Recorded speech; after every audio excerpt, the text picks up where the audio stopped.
This is huge.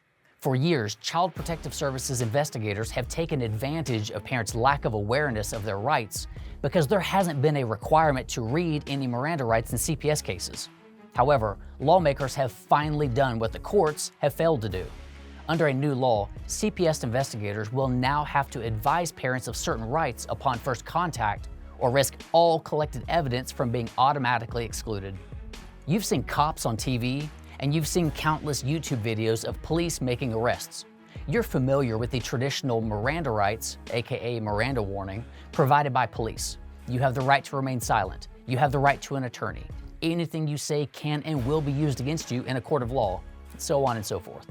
The term Miranda rights stems from a U.S. Supreme Court case, Miranda v. Arizona, but because the term has become synonymous with criminal interrogations, we're going to run with it. Let's call them CPS Miranda rights. In a CPS case, the stakes are much higher than in a criminal case because it isn't just the parent's life at stake, but the future of the parent's children as well. Under this new law, the CPS investigator is now required to verbally read these CPS Miranda rights to the parent or alleged perpetrator upon first contact. That means, "Hi, I'm with CPS. Before we begin, I need to read you your rights." But these rights are far more expansive than what are provided in the typical Miranda rights provided in criminal cases. Like I said, this is huge. There are 10 CPS Miranda rights that they must read you out loud, which are: you have the right not to speak with any agent of the department without legal counsel present. You have the right to receive assistance from an attorney. You have the right to a court-appointed attorney if you are indigent, the parent of the child, and the department files suit for conservatorship, termination of rights, or to require you to participate in services. You have the right to record any interaction or interview with the department, but you are advised that you may have to turn it over to the department, law enforcement, or another party if ordered by the court. You have the right to refuse to allow the investigator to enter the home or interview the child without a court order.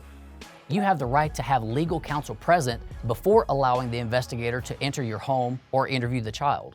You have the right to withhold consent to the release of any medical or mental health records.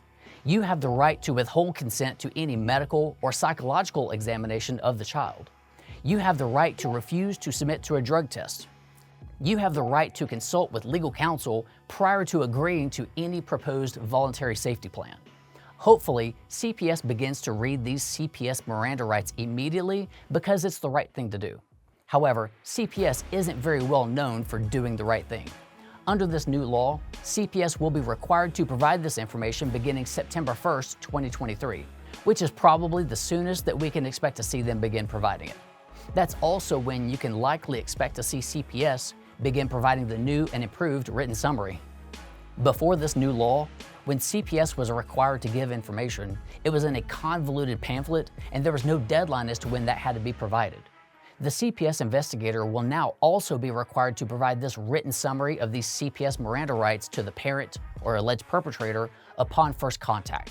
That means, "Hi, I'm with CPS.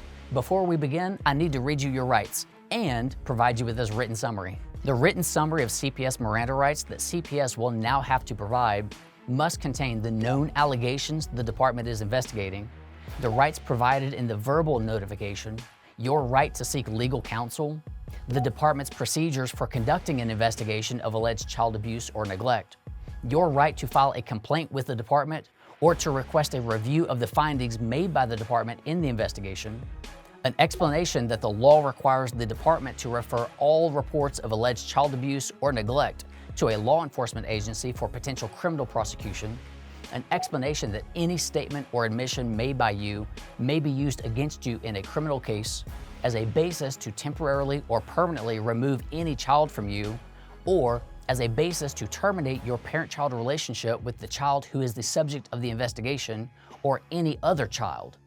Your right to review the department's records of the investigation unless the review would jeopardize an ongoing criminal investigation or the child's safety. The process you may use to obtain access to the child if the department removes the child from you. Now that you know about the oral and written CPS Miranda rights that the department is required to provide you, do you know what happens if they fail to provide them? Have you ever heard of the fruit of the poisonous tree? The fruit of the poisonous tree is a legal doctrine that stems from the Fourth Amendment to the United States Constitution, which protects individuals from unreasonable searches and seizures. The doctrine is derived from the principle that the evidence obtained illegally or as a result of an unlawful search or seizure is tainted and cannot be used against a defendant in a court of law. Under this new law, there is a sweeping provision that excludes evidence that is illegally obtained by CPS. If you are the subject of an investigation by CPS and you do not receive the verbal notification and the written summary, then any information obtained from you, as well as any other information that wouldn't have been discovered without that information, is inadmissible in court. Here's the real kicker. It's not just that this information is not admissible in any CPS case, but this illegally obtained information is inadmissible against you in any civil proceeding. That means that if CPS illegally collects information from you, then that information would also be inadmissible against you in a divorce or child custody case as well. Hopefully, you never get that dreaded knock at the door to find a CPS investigator on the other side. But if you do, then here are a few quick tips for you to know. Never ignore them. Don't refuse to answer the door or return their call just because it's CPS. Ignoring them won't make them go away. Answer the door or return their call if they leave a card. Always record them. CPS loves to lie about what parents say and do during that initial interaction.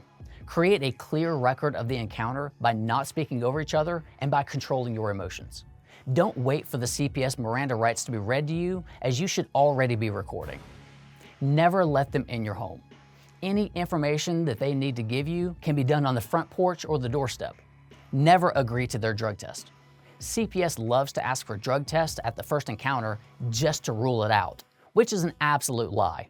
CPS asks for drug testing even when there are no drug allegations with the hope of finding additional evidence against you. Never answer their questions.